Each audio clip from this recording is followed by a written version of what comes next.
আসসালামু আলাইকুম প্রিয় দর্শক, আশা করি আল্লাহর রহমতে সবাই সহি সালামতে ভালো আছেন। আমি আজকে বানাবো চিকেন ফ্রাই। ঘরে থাকে মশলায় খুব সহজভাবে আপনারা চিকেন ফ্রাই রেসিপিটা তৈরি করে নিতে পারেন আর মজা করে পরিবেশন করতে পারেন। বানানো খুবই সহজ, হাতের কাছে যে মশলা এই মশলা দিয়ে আপনারা তৈরি করতে পারেন। এর জন্য এক্সট্রা কোনো মশলার প্রয়োজন নয়। দেখুন কালারটা কেমন সুন্দর ক্রিস্পি হয়েছে আর ভিতরে জুসি। তাহলে চলুন দেরি না করে রেসিপিটা শুরু করা যাক। এখানে 1 কেজি ওজনের একটা চিকেন আমি মিডিয়াম সাইজের টুকরা করে কেটে ধুয়ে পানিটা ঝরিয়ে নিয়ে নিছি। এবার অন্য একটা বল নিয়ে নিলাম ম্যারিনেশন করার জন্য।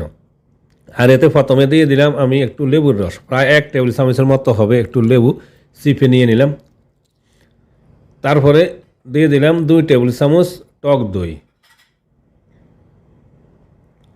আর দিয়ে দেবো আধা টেবিল চামচ আদা বাটা, আধা টেবিল চামচ দিলাম রসুন বাটা, আধা চা চামচ হলুদ গুঁড়ো, 1 চা চামচ দিলাম লাল মরিচ গুঁড়ো, আধা চা চামচ জিরা গুঁড়া, আর আধা চা চামচ দিলাম গোলমরিচ গুঁড়া, আর আধা চা চামচ দিলাম গরম মশলা গুঁড়া, আর স্বাদ মতো লবণ দিয়ে দিলাম 1 চা চামচের মতো হবে, আর 2 টেবিল চামচের মতো দিলাম অলিভ অয়েল।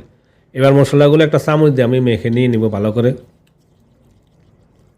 মেখে নিয়ে এতে আমি চিকেন দিয়ে ম্যারিনেশন করে রেখে দিব 1 ঘন্টার মতো। প্রিয় দর্শক, আশা করি রেসিপিটা আপনাদের পছন্দ হবে। যদি রেসিপিটা পছন্দ হয় প্লিজ একটা লাইক এবং একটা কমেন্ট করুন, আর প্লিজ আমাদের চ্যানেলটা সাবস্ক্রাইব করে সাথে থাকার জন্য অনুরোধ করবো প্লিজ। চিকেন দিয়ে এবার ভালো করে হাত দিয়ে আমি মেখে নিয়ে নিব। মেখে নিয়ে যাতে মশলাগুলো ভালো করে চিকেনের ভিতরে ঢুকে 1 ঘন্টার জন্য আমি রেখে দিব। কমসে কম আপনাদের সময় থাকলেও বেশিও রাখতে পারেন। আমি চলে আসলাম প্রায় 1 ঘন্টা পর। এবার এতে একটা ডিম ফেটে নিয়ে নিছি, আমি ডিমটা দিয়ে দিলাম চিকেনে। তারপরে ডিম দিয়ে আমি একটু প্রথমে হাত দিয়ে একটু মেখে নিয়ে নিব, ভালো করে একটু মেখে নিয়ে নিলাম। তারপরে এতে দিয়ে দিলাম প্রায় 2 টেবিল চামচের মতো হবে ময়দা। ডিম আর ময়দা দিলে চিকেনের সাথে যে মশলাটা দিয়েছি মশলাটা ফ্রাই করার পরে কিন্তু সরে যাওয়ার সম্ভাবনা থাকে না, চিকেনের সাথে আটকে থাকবে। তাই এই জন্য আমি ডিম আর ময়দাটা দিলাম, আর ক্রিস্পি ময়দা দিলে। এবার আমি চলে যাব চুলাতে এখানে একটা প্যানে আমি কিছুটা তেল অলরেডি গরম করে রেখে দিয়ে দিছি। এবার চিকেন দিয়ে দিব। প্রথমে চুলার হিটটা আমি হাইতে রাখছি। চিকেনটা দেওয়ার পরে প্রায় 1 মিনিট পর একটু কালার আসলে আমি চুলার হিটটা মিডিয়াম করে দিব। তাহলে চিকেনটা ভালো করে ফ্রাই হবে, না হয় কিন্তু উপরের সাইডে কালার হয়ে জ্বলে যাবে, ভিতরে কাঁচা থাকবে।